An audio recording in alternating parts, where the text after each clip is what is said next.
Normalement, on met un peu à l'arrière, on essaie de faire qu'on ait la pression. Et là, normalement, je dois avoir un jeu. Là, c'est détendu. Là, elle est détendue. Voilà. Elle devrait être encore plus détendue. Et si tu arrives au bout, c'est qu'elle est morte. Non, mais je vais changer, il a 30 000 là. Voilà. Donc ça veut dire qu'une fois que tu es au bout, tout doucement, vous allez la retendre. Quand vous êtes au taquet des repères, bah, c'est plus la peine d'aller plus loin, c'est pas d'élastique, hein, donc vous ne pourrez pas la changer, vous ne pourrez plus la changer. Par contre, là, tu es au bout du bout. Là. Je suis au bout là. Ouais. Là, il faut que tu la changes. Pareil, si vous prenez la chaîne et que vous pouvez faire un jeu comme ça latéral important, ça veut dire que tous les jeux ont pris entre les maillons, et dans ce cas-là, c'est mort. Si vous voulez aussi, vous prenez deux doigts, vous prenez la chaîne, là, vous la tirez. Si vous pouvez voir la moitié des dents, pareil, elle est morte. Alors, je ne sais pas si je peux le faire un peu ici. Là, il doit pas être loin d'être à l'agonie. Tu vois, bah là, ça c'est super noir. Tu vois comment je peux la sortir? Okay. Une chaîne qui rompt, dans ce cas-là, c'est un fouet qui est capable de littéralement exploser le carter moteur. Vous sectionnez la cheville. C'est pas une botte, même une botte de protection qui va vous protéger. La direction, je ne sais pas si vous savez, vous prenez votre guidon, vous allez en côté de droite et gauche. Vous ne devez pas sentir de point dur. Les suspensions, pas de traces de gras, pas de traces d'impact, on est bien d'accord comme tout à l'heure. Suspension avant, bah, c'est classique, c'est ce qu'on disait tout à l'heure.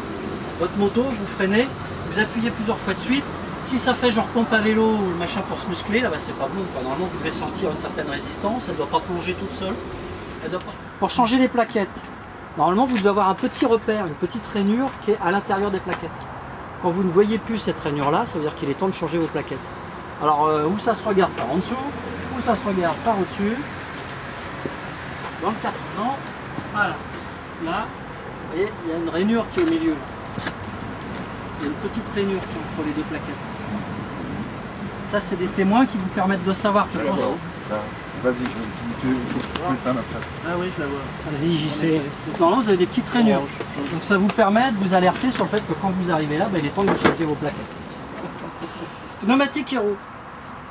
On va vous donner des petits bouchons, hop, qui vont vous permettre de démonter les obus de valve. Les petits systèmes qui permettent de protéger.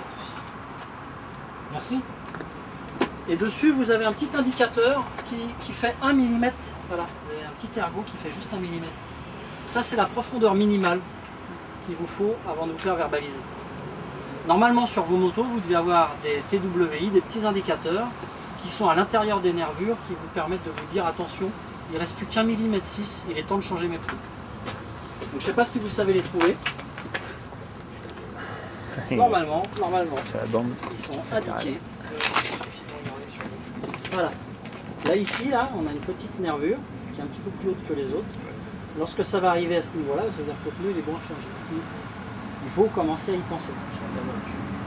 Voilà, il est neuf. Hein. Et vous avez forcément un petit repère qui vous dit qu'il est là. Un petit triangle.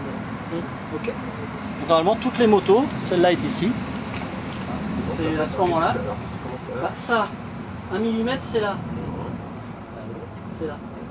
Tu le mets dans les nervures, là, c'est largement au-delà. Hein. Si par contre, tu arrives là et que tu commences à voir, tu dis oula, putain, il est temps que je change mon pneu. La pression des pneus est super importante. Vous avez un compresseur.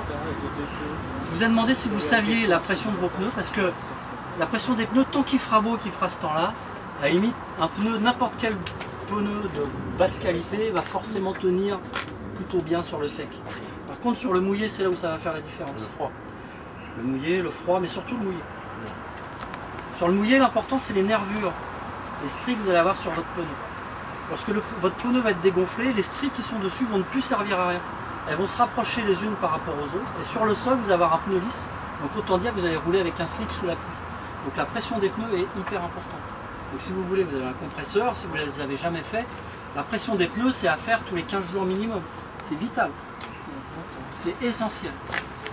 Lorsqu'on a fait des opérations portes ouvertes des circuits, 70% des motards avaient des pneus sous-gonflés ou mal gonflés.